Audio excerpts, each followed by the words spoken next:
It's Friday, time for a weekly news update. Let's kind of go over what we've learned this last week, and there's a fair amount of stuff, right? We've got a 10x going on all weekend, 3 different 10x's all weekend. We'll cover that towards the end of things. We've also got a new champion pass, which obviously is a huge issue, and people are debating, is this worth it? Is it not? A little bit more expensive than we'd hoped for, maybe a little bit less rewards than we'd hoped for, but you do have the opportunity to get, of course, the important one, this champion behind me, Xena, Warrior Princess, who is, I think, very good, but we're going to have to wait and see a little bit, because she's mainly an arena champion. She brings a lot of stuff to the table. I have videos coming out about her in arena, videos coming out about her in Clan Boss, so we're going to get a chance to see pretty shortly how good she is. What I will say, I like her. I think she's good. I do think she is good. Is she game-changing? Is she meta-changing? That's a deeper question. I'm not 100% sold on it, but I think there's a good chance that she might be, at least for the short term in arena. And that's where we get to. Is this champion pass going to be worth it? Do you want to get this champion or not? And so we'll break down her kit as well in this video. So let's do that.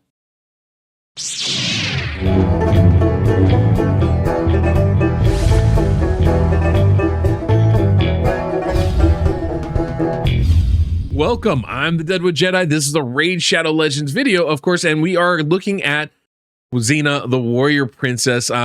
She is a champion that I'm actually really excited to get. One, I'm super excited to have this kind of IP in the game. I think it's kind of a cool thing to bring back. I know a lot of people have, fond childhood memories growing up watching her show. There's actually a really cool show, and, it's going to be kind of neat to have Lucy Lawless in the flesh in the game, and I think she's going to be very fun. Her animations look cool. Her mechanics, I think, are actually kind of interesting. There's definitely a place in the game for this champion. So one of the things I want to do is break that down. Obviously, we have the new champion pass as well, which is going to be the primary way you're going to be able to get her. And we need to talk a little bit about, is that going to be worth it or not? It's a little bit pricey. And so is that something that you're going to want to do? Is it worth it or not? I mean, we can always complain about Plarium and their pricing of things, and we're probably going to do that. But we should also, analyze. This is going to, this is what we have. Is it worth it for us? I mean, we can all agree, I think, I want to talk about it, but I think one of the things I'll preface it with is there's definitely some opportunities lost here. I look at these kind of Forge Pass, Champion Passes, these Battle Pass type things. They're always great opportunities to introduce players to the game. They're opportunities for low spend or no spend players to, kind of break into spending in the game. I don't think this is priced in such a way to do that for people, which I find unfortunate, but is what it is. That's just kind of where we're at right now. So at this point, I want to analyze what it is and what we have, but let's start by looking at Xena, looking at her kit and figuring out, is this champion worth it or not? I mean, that's the underlying question to all of this. So obviously she looks amazing. I mean, this is her kit. She looks really good. She's set up right here. I do like how she leans forward and blurs her out as she, the camera goes out of focus. But I mean, great rendition of her. She looks really cool. How does she play? Well, I mean, I can tell you from testing her, I think she's actually quite good. Is she game changing? This is definitely a question. I would put it this way. If she was a fusion, I would recommend getting her. I would definitely tell you that if you miss out on her, it's not going to be the end of the world. But she does have some meta changing capabilities in arena. Will she change them? That's another whole nother question. I can't, we don't really ever know until we get into it, but she has the ability to do that. Her skills are pretty high level in the sense that you might be able to see her in some really high level teams because she brings some unique stuff to the table. And that's something where I think, I don't think there's any question about it. Let's look at her kit. Let's see exactly what it is. A1, double hitter, ignores 3% of the target's defense for each buff on the target. Ignores shield buffs if the target's under 2 or more buffs or debuffs. Now, you're going to see this a lot in her kit, right? She loves to ignore defense when there's multiple buffs on the enemy. And all of her stuff is kind of triggered by a number of buffs and or debuffs. Also notice, there's no percentage chance stuff here. It's all damage that all the books go into, and that's going to be another theme across the board. That's usually a pretty good thing because, these books increasing damage is definitely helpful, but it also means that you're going to be able to use this champion even unbooked. Now, how good? Obviously, they'll get better as they book, but the more, it's not going to affect their effectiveness will increase with books, but it's not limited to only that. I don't know a good way to phrase this. Anyway, if you don't have books for her, she'll still be useful. Not as, but still useful because of that. A2, attacks all enemies, ignores 5% of the target's defense for each buff on the target, deals 20% of the turn meter from each enemy. This effect cannot be resisted if the target is under 2 or more buffs or debuffs. So again, being able to steal turn meter is great. You think about an arena that's, 4 enemies, 80% turn meter. You want to think of something like Spider, that's a lot of turn meter going on right there, but ignores 5% of the target's defense for each buff on the target. This is definitely like an arena type focused skill here. Being able to steal turn meter is great while ignoring some defense for the buffs that are out there is good. Yeah, again, there's a cooldown in here, but otherwise just 3 books. A3, attacks all enemies, ignores 10% of the target's defense for each buff on the target, resets the cooldown of the skill if it kills 2 or more enemies. I like a good skill reset. Nothing wrong with that.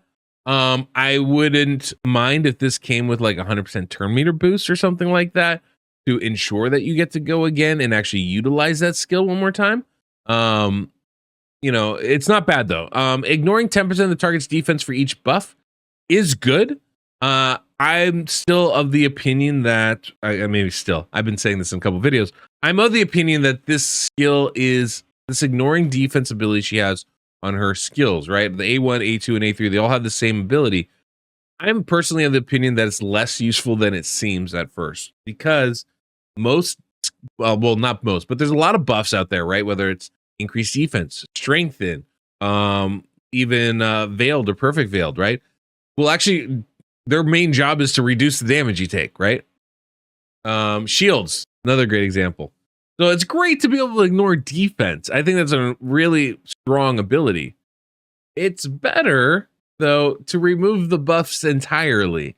And I think that's part of my small issue here is like, yeah, she gets stronger when there's more buffs on there, but if they're not useless buffs, like increased attack or crit rate or damage, then that skill becomes a lot less useful. So, it depends who you're facing. Now, obviously, with that design in mind, we're talking about she becomes a natural counter to teams with a Siphi or teams with a Duchess, teams with champions that place multiple buffs all out at the same time.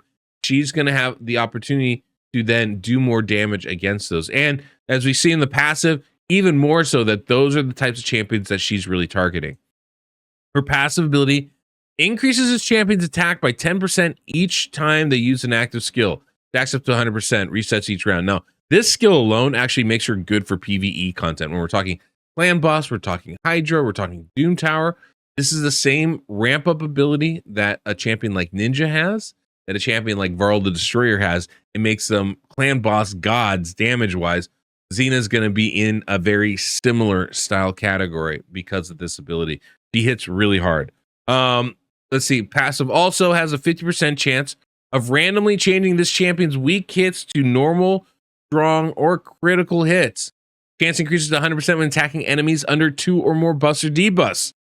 This is obviously an awesome ability right here, right? Basically, if they have 2 buffs or 2 debuffs, you're not going to weak hit anymore, which I think is crazy strong.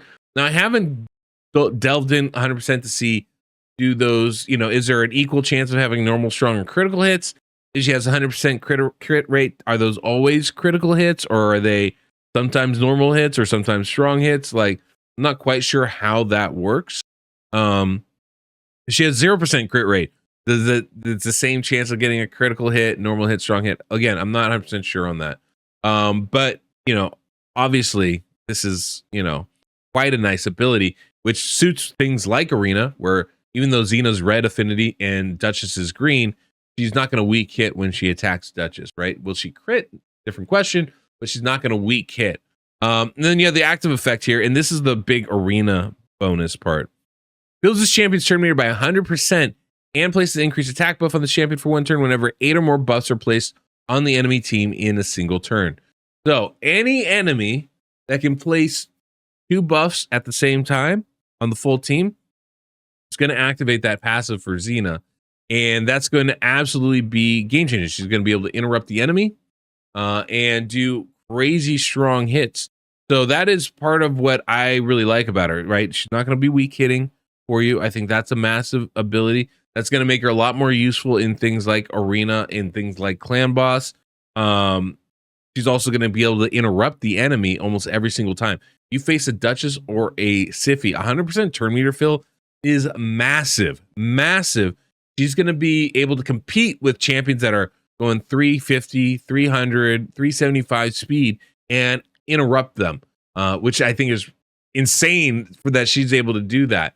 You're still going to be susceptible to some things like Yumekos or Warlords, Kaimars. She's not going to be able to help you with that. But the big, buff champions like Duchess and Siphi, she'll be able to interrupt. And if you go first on those teams and have her do her initial attack, she'll be able to interrupt and get a second attack right away, which might be able to help you finish off the enemy. So there's definitely some strong positives to her kit, and some things that I'm more intrigued to see. Now, I do have like an arena video coming out. I have a clan boss video coming out with her, just kind of showcasing, some of the things I've seen in her. But I'm interested to see what the arena meta really does with her, what the high-end teams start to do with her, because I feel like that interruption mechanic is really, really strong. And, one of the great things about her being able to ignore all that defense, even though I'm not like a huge fan of those kits, it seems like she hits decently hard with her abilities and without knowing the exact multipliers.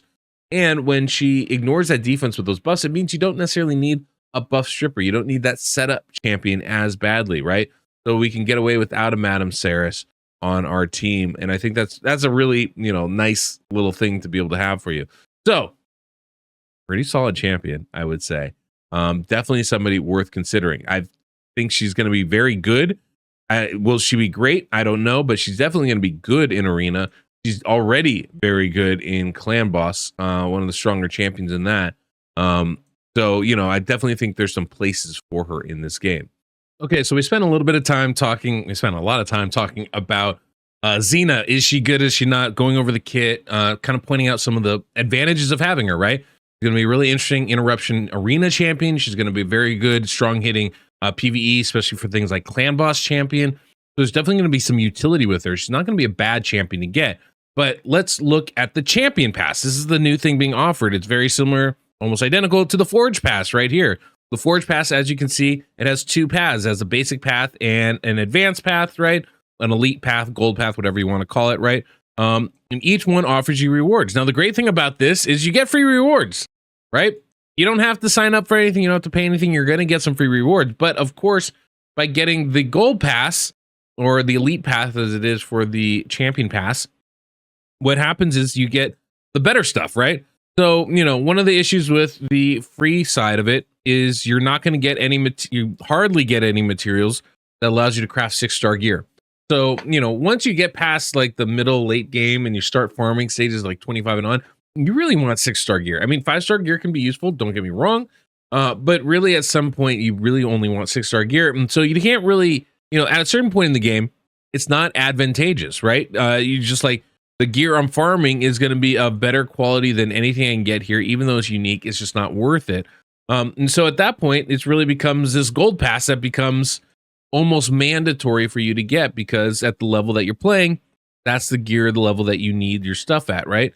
And you can see here, all the things that you get. Now, I've already done, a few of these levels, and all that stuff is not going to be shown here, but you can see 2.5 million silver, plenty of mats to kind of construct what I need. A lot of the glyphs and stuff, even just the normal glyphs are here, right?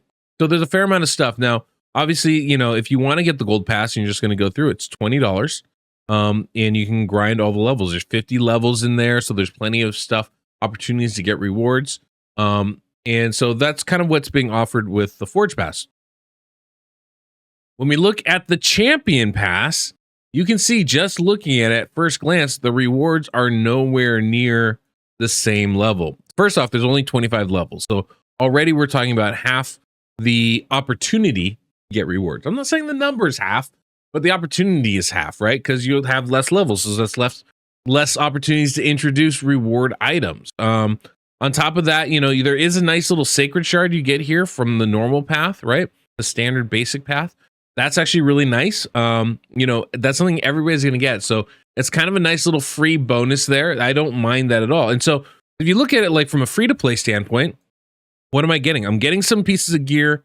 I'm getting little bits of silver and energy, and I'm getting a sacred shard. But if you look at it, the silver, 50,000 silver, 25,000 silver, 25,000. I'm getting 100,000 silver. That's it. For the course of this cool event. Not a lot. I'm getting 25, 50 energy, 100 energy. Cool. I'm getting like basically a whole set of cruelty, right? That's not bad. Some of it's 6-star legendary, some of it's 5-star epic, but it's all at least, there.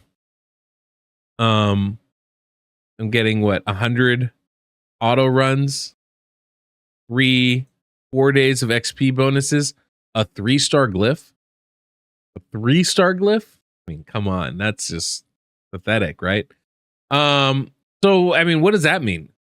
Let's see, a set of cruelty gear, 100 energy, 100 auto battles, and 100,000 silver in like 3 days of XP, 4 days of XP. I'll be honest, some of the inconvenience update rewards we get are better than this. I mean, obviously not if you take the gear part out of it, take the sacred shard out of it. 100 energy, 100,000 silver, 100 auto battles. That's half of the rewards we're getting from this thing. Half those rewards that we get is that. I mean, 100 energy is not even a full refill pot, right? 100,000 silver is nothing. 100 auto battles, I mean, I guess, but it's a very small offering that they're giving us in this. Now, it's free, right? So we're not paying for it. But if they want me to be excited about this event, I expect better.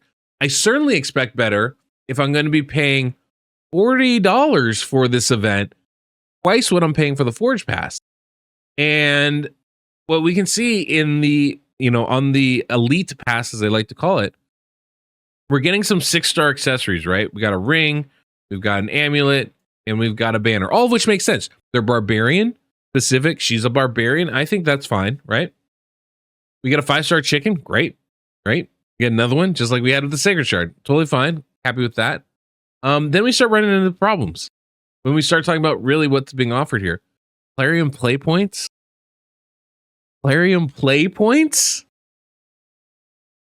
That, I don't want that. And I certainly don't want 5 of them. That should just not be a part of this. 100% shouldn't be a part of this. 50,000 silver. Okay.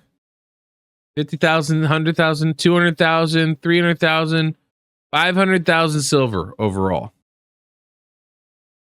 Pretty small drop in the bucket, if you ask me. I mean, we can see the total stuff that's being offered right here. And I guess the real question is this worth $40? Not is this worth $60 if you just want to get it all right away. Is this worth $40? I mean, a clan boss key? At this point, we don't need a clan boss key to be offered. Is this worth $40? Well, there's a big part of me that says absolutely not. There's no way this is worth $40 worth of stuff. I mean, it's just not. I mean, we're talking 1 sacred shard, 1 5-star chicken. But let's look at it the other way, right? Let's look at it the other way. I mean, the sacred shard I shouldn't even really count because that's part of the free passes. But let's look at it another way. How much do we spend for shards? I mean, sacred shards generally go for, $15 a pop, $10 a pop, $20 a pop, right? How many of those would we need to pull to be able to get this champion? Because you're getting a guaranteed champion for $40. Is that worth it? The rest of the rewards, I don't think add value to this. And this, for me, is where I have disappointment. I'm not upset, really. It's a little disappointing, right? Because if this was priced at $20, I'd say this is a no-brainer. It's totally worth it, right? A champion for $20 is worth it. If you're someone that buys shards, that's a great price. Great price. And in fact, if you're someone that doesn't buy shards, that would be a price that would make you think, oh, maybe I should buy it. $25 even I could see getting, into that price range. Once you bump it up to 40, that's a big jump to get into it. And when we're talking about a champion that, you want to have limited access to, you're trying to bring more people to the game and more people to buy, this price point is just a little too high for me. Now they're the experts when it comes to this stuff, so I feel a little bit hesitant to criticize it, but it seems high to me. That seems like a lot to spend on this, and I'm saying that even though I know I'm going to end up spending it on it, right? It just seems like we're going to introduce this kind of hero that we want to make this somebody that's available for everybody. Not saying it has to be free, but it should be something that's available to everybody. And this price point really kind of cuts that off for a lot of people. There's a lot of people that, equivocate the spending of this champion as for like a AAA game you might be able to find out there. And I'm not one that generally does that, but I mean, at this price point, it's hard not to, really. The part for me that I get a little disappointed with is you look at the rest of the rewards and they're not commensurate with what you're getting, right? Like if I was, if it's say it's $40 for the champion, cool. Let me get, $20 of value in the rest of the stuff. And I don't feel like I'm really getting that. Now I know the way they price it, according to the way that their packs go, sure, maybe, but this isn't a pack, it's a pass. The value added needs to be higher.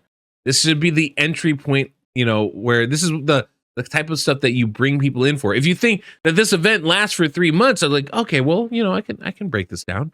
I could say I'm going to spend $15 a month for this champion. That's not so bad, right? I mean, if I'm getting that kind of value in the rest of the pass, that's okay. I can justify that. Makes a lot more sense in my head than saying I'm spending $40 for one champion. Makes a lot more sense than doing that. But we're not getting that value in the rest of the pack. There's only 25 levels. First off, the numbers that we're getting for this is so much less. Did you see what we had in the Forge Pass? 2.6 million silver, 2.3, something like that. There's only 600,000 here. Like, why be stingy with the energy, with the auto battles, with the brews? 15 brews? That's 3 days worth of rewards. That seems short-sighted in my opinion. There should be enough brews and chickens so that you could level her up completely, right? Now that would be something worth the $40, I feel like, right?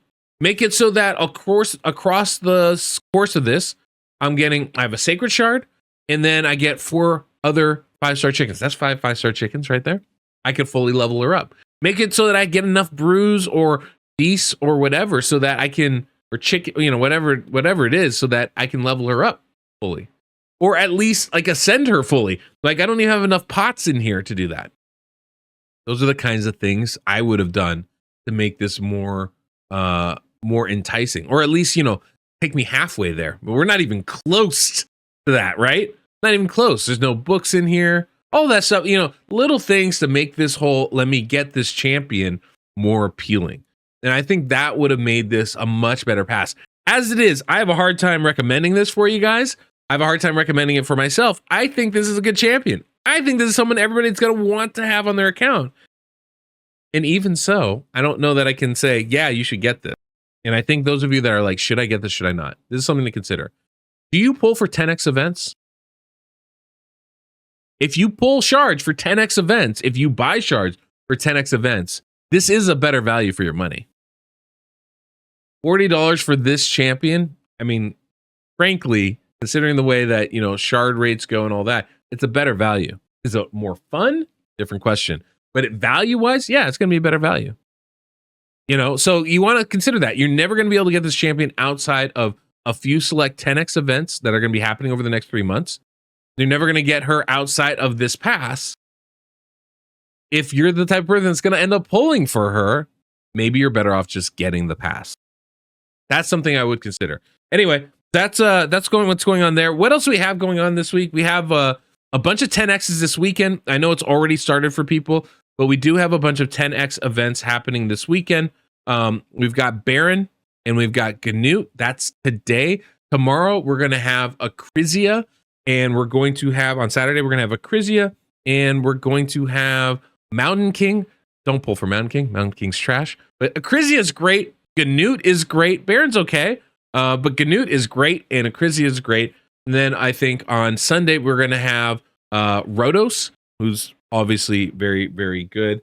And who's the other champion? There's one other champion that's going to be available then. Yeah, Turvold. So you got Turvold and you got Rhodos on Sunday. So those are definitely possibilities there as far as that goes. Like I said, there will be 10x events for this champion. I know the dates, the specific dates are out there. I just haven't been able to find exactly when they are. But there are going to be some specific dates if you want to get this champion, Xena, the warrior princess. I like her. I think she's good. I'm not as competitive in Arena to know if she's going to change the meta, but I do know there's going to be ways to utilize her. That passive ability of hers is absolutely insane. And she definitely smacks super hard in clan boss in other areas. So she's a good champion.